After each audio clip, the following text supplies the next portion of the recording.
I always believed that trust is the foundation of marriage. My name is Daniel, and my wife Clara and I had been married for 8 years. We'd shared highs and lows, laughter and tears, dreams and disappointments.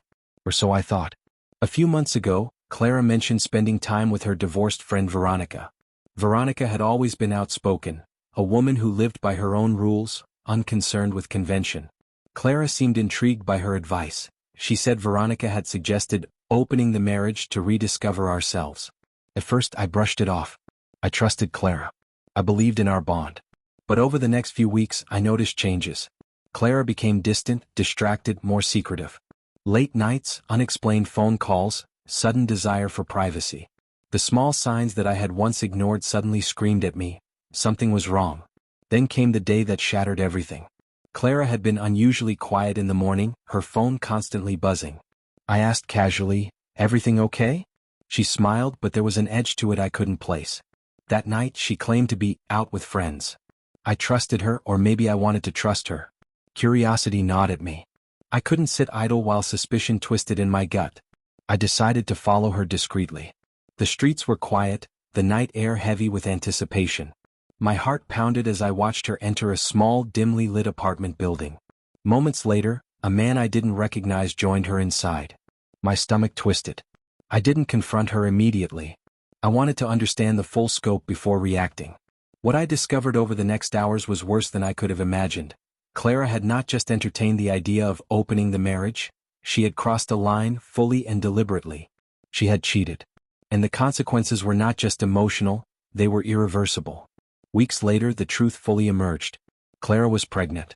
The realization hit me like a freight train. Betrayal wasn't a single act, it was a cascade of decisions, each one deliberate, each one breaking the trust that had once defined our marriage. The woman I loved, the partner I had built a life with, had chosen deception over honesty, lust over loyalty. As I sat alone that night, the weight of the situation settled over me. The betrayal wasn't just a private matter, it was a permanent fracture in the foundation of our life together. And yet, amidst the shock, the anger, and the heartbreak, one thought became crystal clear. I needed to act with clarity, decisiveness, and unwavering resolve. This wasn't about impulsive revenge. This was about reclaiming my life, protecting my dignity, and confronting the consequences head-on.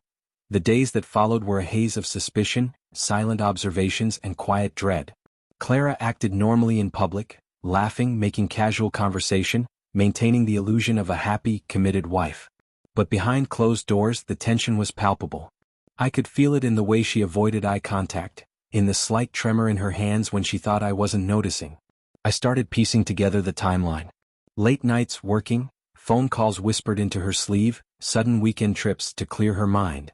Each detail confirmed the suspicion I had tried to dismiss. My heart twisted, but my resolve hardened. I wouldn't let emotion cloud judgment. I had to confront this with precision, clarity, and undeniable evidence.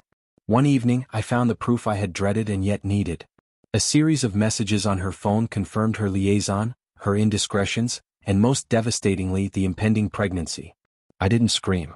I didn't cry. I simply read, absorbed, and let the weight settle.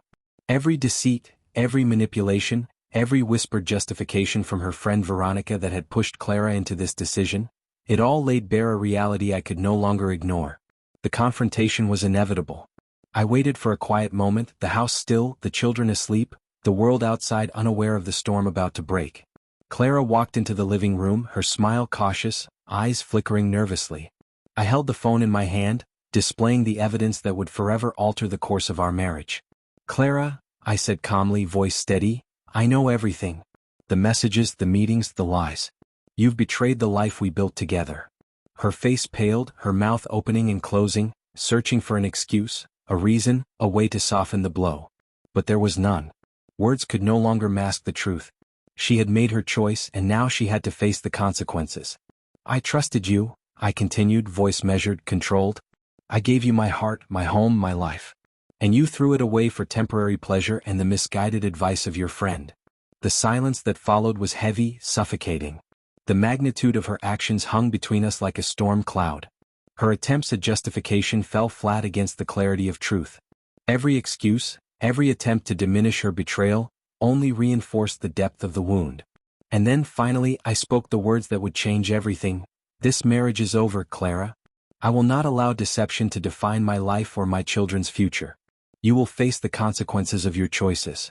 The room felt colder, the distance between us wider than it had ever been.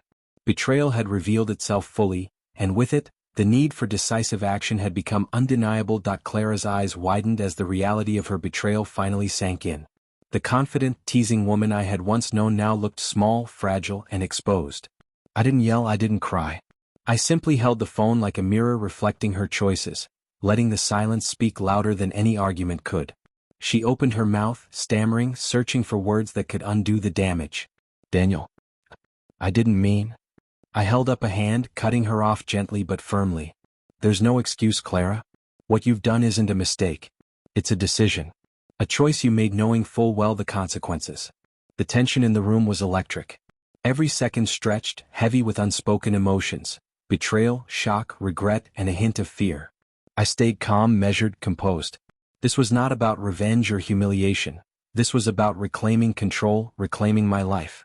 I'm pregnant, she whispered, her voice barely audible, as if stating it out loud might somehow change the outcome. I nodded slowly. Yes, I know. And that only confirms the depth of your betrayal. This marriage cannot continue, Clara.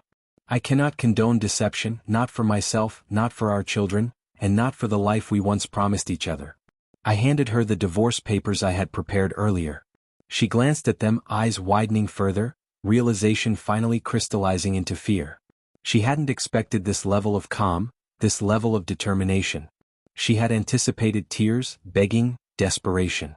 Instead, she was met with clarity and resolve. This is over, I said, voice steady, unwavering. You've made your choice. I will not be a part of the consequences that you willingly created. You will take responsibility for your actions, and so will I, for my own peace and for the children. The room remained silent, heavy with the aftermath of decisions made. Clara finally understood. There would be no manipulation, no bargaining, no turning back. The life she had tried to disrupt was reclaiming itself, one deliberate, composed step at a time. In the days and weeks that followed, I focused on rebuilding.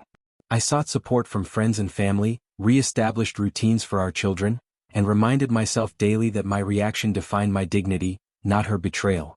I did not seek revenge. I did not attempt to punish.